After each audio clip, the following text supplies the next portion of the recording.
They thought it would be a routine interview, a late-night sit-down between a controversial royal and a fearless host.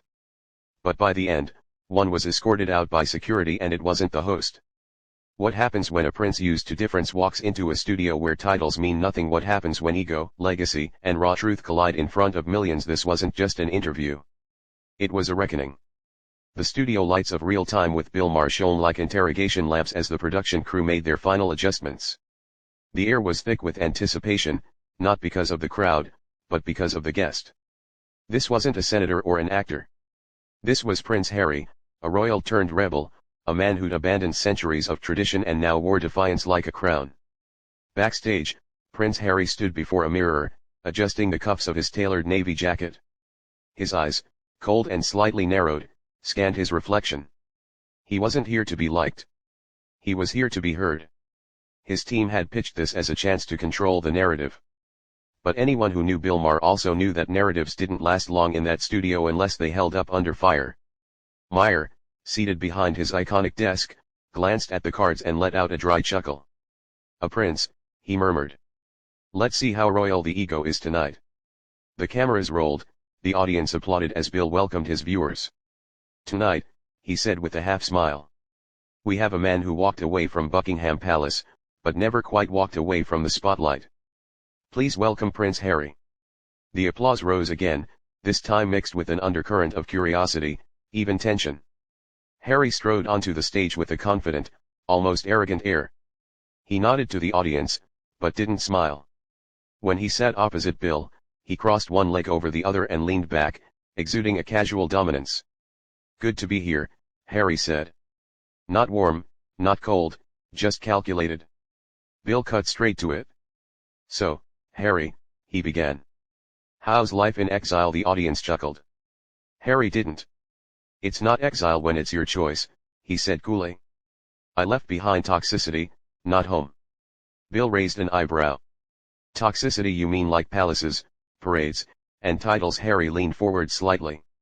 "You'd be surprised how suffocating gold-plated cages can be, Bill."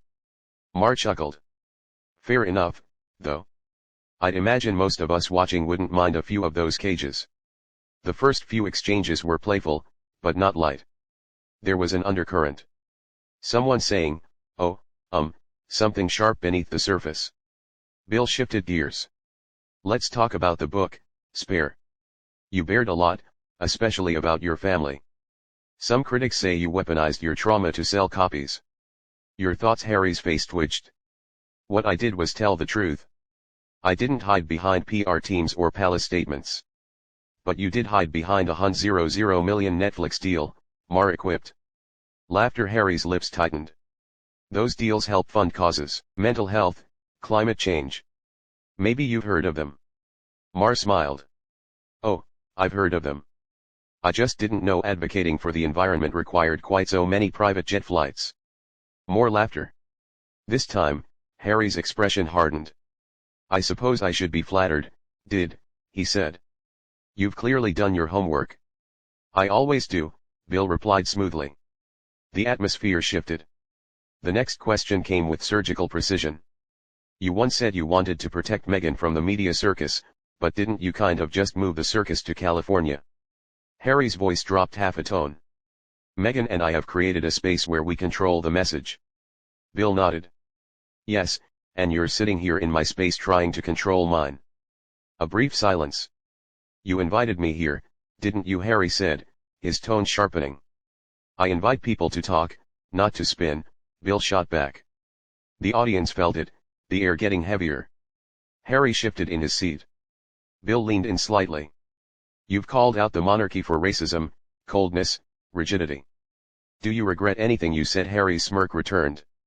"No, I said what needed to be said, and clearly people listened. Look where I am now." There it was. The first sign of arrogance. The prince wasn't just answering questions. He was delivering proclamations. Bill sensed it, too. "Interesting." Bill mused. "You left the institution, but now you're building your own.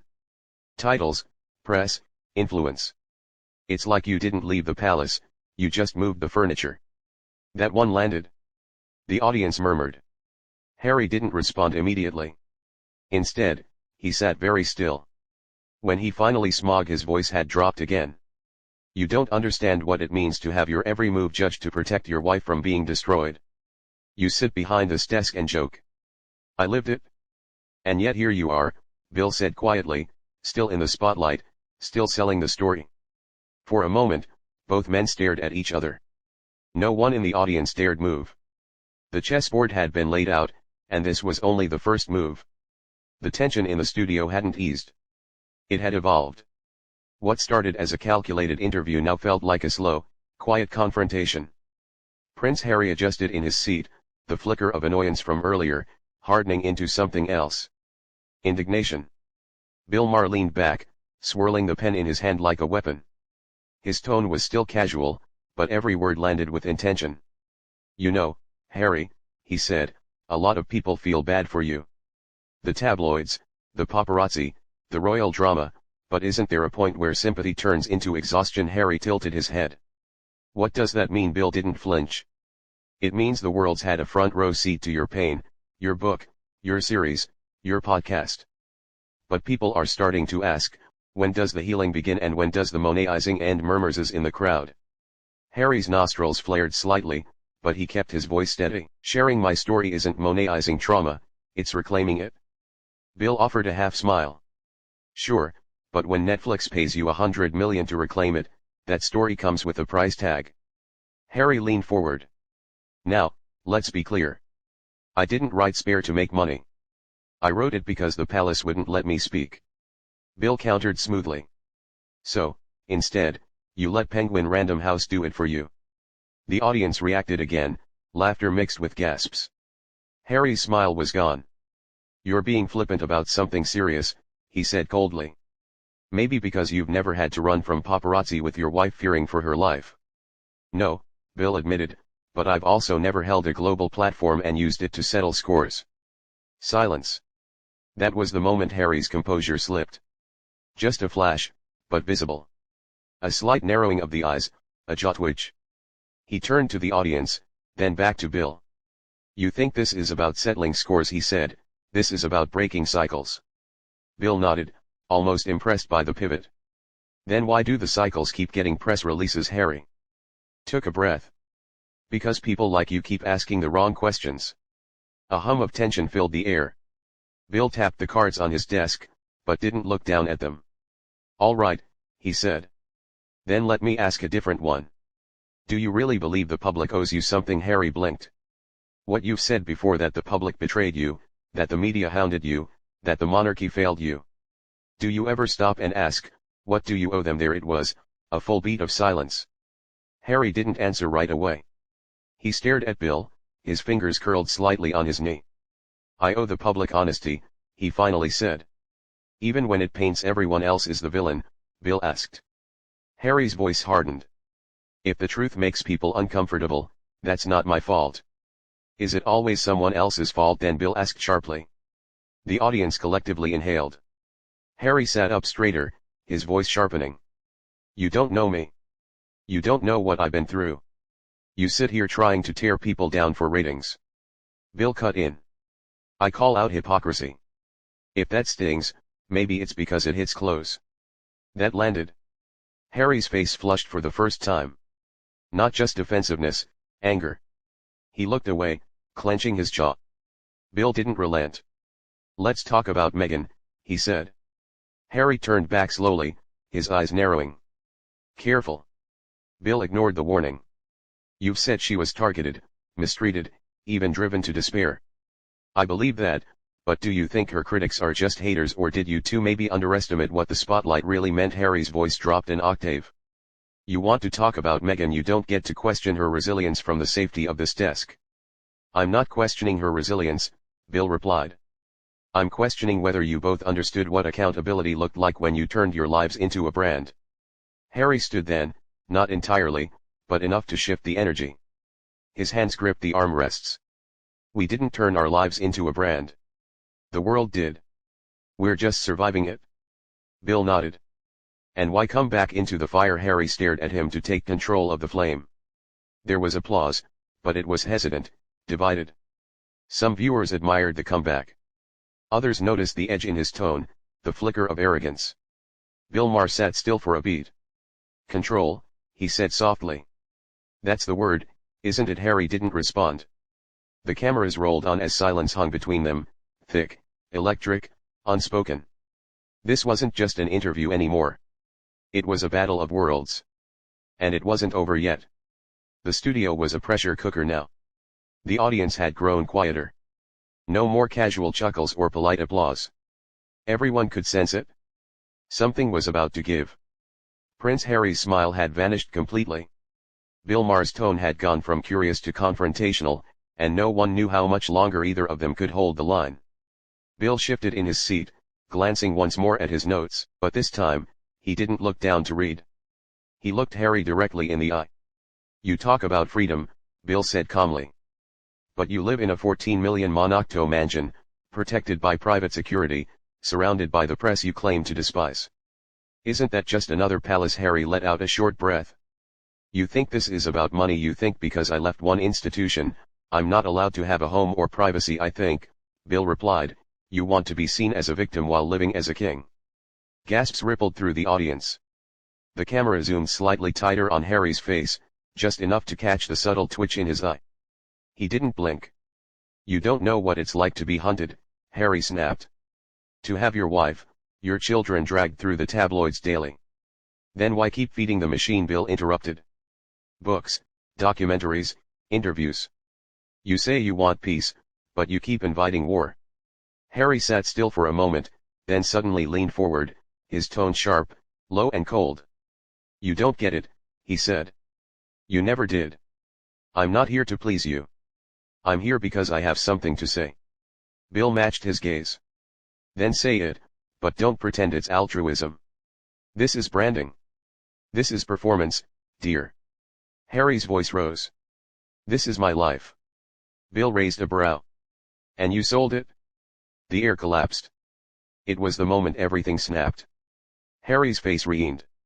He sat up foilily now, staring Bill down. "You're not a journalist," he said loud enough that the cameras caught every word.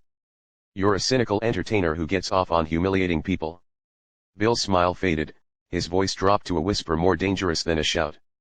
"And you're a prince who left royalty only to crown yourself the martyr of modern media.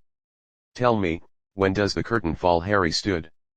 The studio erupted in murmurs. The tension had transformed into visible discomfort. Even the producers backstage looked at each other, unsure if they should cut to commercial. Harry pointed a finger at Bill. "You don't deserve this platform," he said. "You twist pain into punchlines, and you twist truth into narrative."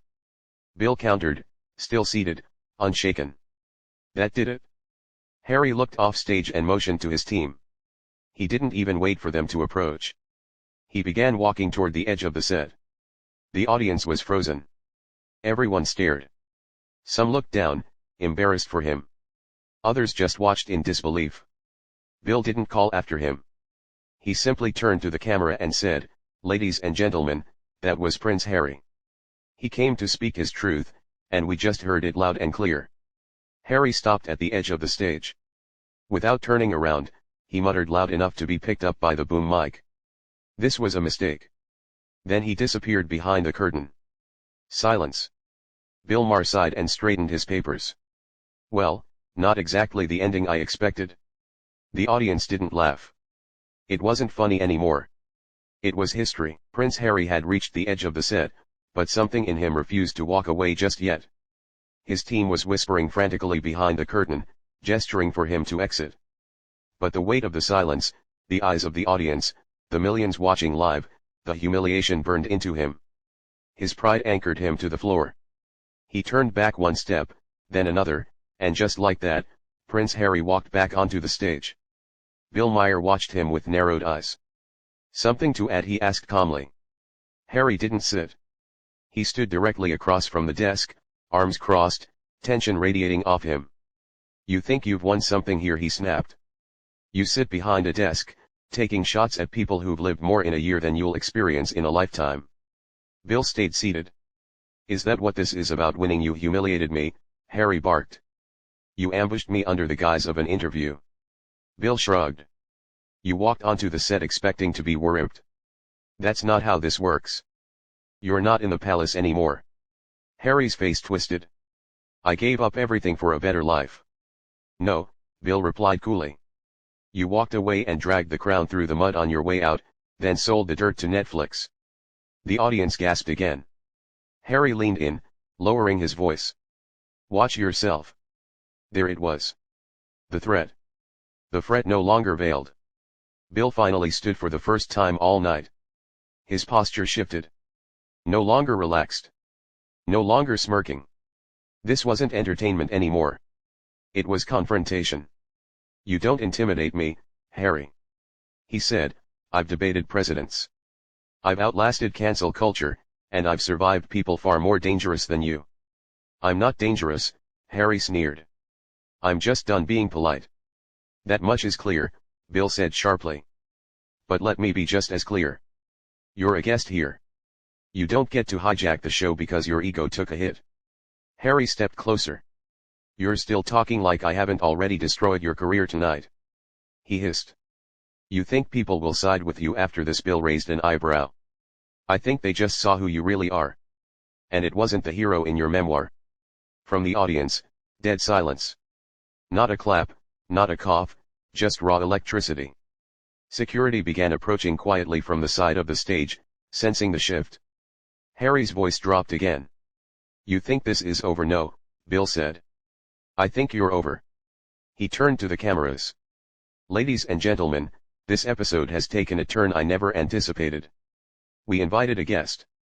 We got a tantrum. This isn't journalism anymore. It's damage control. And out of respect for this platform, our audience, and basic decency, this interview ends here.